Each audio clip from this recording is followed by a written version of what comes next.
There are a lot of traditions associated with Christmas. The Christmas tree, the Yule log, and mistletoe, to name a few. But the most famous tradition of all is that of Santa Claus. We all know the story. St. Nicholas loads a sleigh full of toys at the North Pole, and every Christmas Eve he flies around the world, bringing toys and goodies to all the good girls and boys. There's a lesser known story. That's the story of St. Barkalous, Santa Claus's dog. Barkalous was a pup at the North Pole, and he used to watch his master and the elves loading the sleigh every Christmas Eve, and he always wanted to go with Santa. Santa said no. It's too cold, it's too dangerous. You're liable to fall out, or you'd get lost in Vancouver or New York or Taipei, and I couldn't find you. As Barkalous got older and as he matured, Santa finally gave in, and he got his own fleet of reindeer, grandchildren of the originals.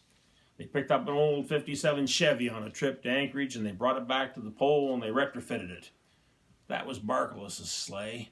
And now every Christmas Eve, St. Barkalous the dog flies around the world with his own team of reindeer, bringing treats to all the good dogs everywhere.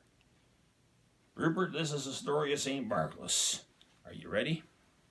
On this Christmas Eve, I bring you the night before Christmas. It was the night before Christmas, and all through the house, not a creature was stirring, not even a mouse. The stockings were hung by the chimney with care, in hope that St. Barkalous soon would be there. Our dog Rupert was nestled all snug in our bed, with visions of doggy treats danced in his head. With Ma in her robe and I in my sweater, I just settled down to write Leo Thomas a letter. When out in the road there came such a yell, Rupert sprang from his dog bed to see what the heck. Away to the window I tore like a flash, fell over his water dish and broke the chair with a crash.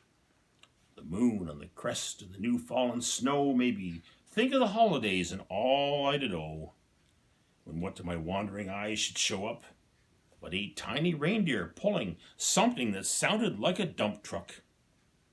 I rubbed my eyes, I adjusted my gaze. It was an old 57 Chevy with Nunavut plates. With a furry old driver so lively and sharp, I knew in a moment it must be St. Bark. Like General Grant's cannons, those reindeer they came. And he barked and he slobbered as he called them by name. Now Buster, now Rudy, now Dexter, now Gus.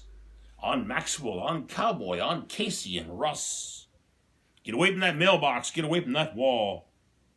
Keep moving, you guys, 'cause we've got a long haul. Look out for the street light and don't hit those trees. Quit shaking the car, 'cause I gotta go pee. They cleared the old street light, but the tree got a rub, and by about 18 inches they just missed my shrubs. Up to the housetop those reindeer they flew, with a car full of dog toys and St. Barkalous too. My roof was all slanted, it wouldn't hold the load. So we parked the old Chevy in the middle of the road. I drew in my head and I was turning around. Down the chimney St. Barkalous came with a bound. A wag of his tail and a twist of his head soon gave me to know I had nothing to dread. He was dressed all in fur, but he had not a care, for his coat was all covered with lots of dog hair. Under his jacket he wore a sweater so neat, it was one just like Rupert's. It said Toronto Maple Leafs.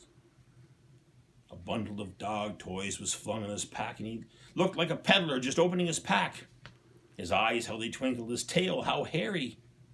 His cheeks were like roses, his nose like a cherry. His droll little mouth was drawn up like a bow, and most of his fur was as white as the snow. Rupert barked when he saw him, his eyes on the toys. Barkalous looked at his list and he said, "Rupert, you've been a good boy."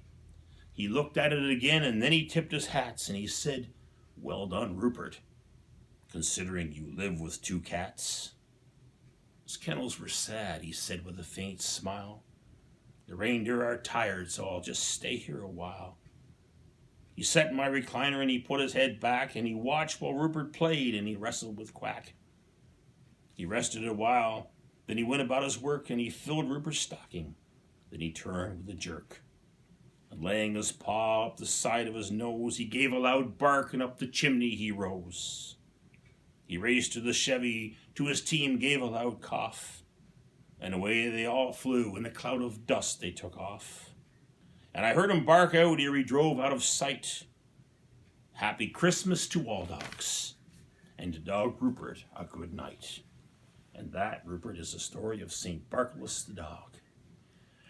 To all my family, my friends, and my Facebook family, on behalf of myself, my wife Marianne, and my mother Betty Silver, my cat Pisty II, our kitten Calvin, and of course our Christmas dog here, Rupert, I'd like to wish all of you a very Merry Christmas, and may God bless.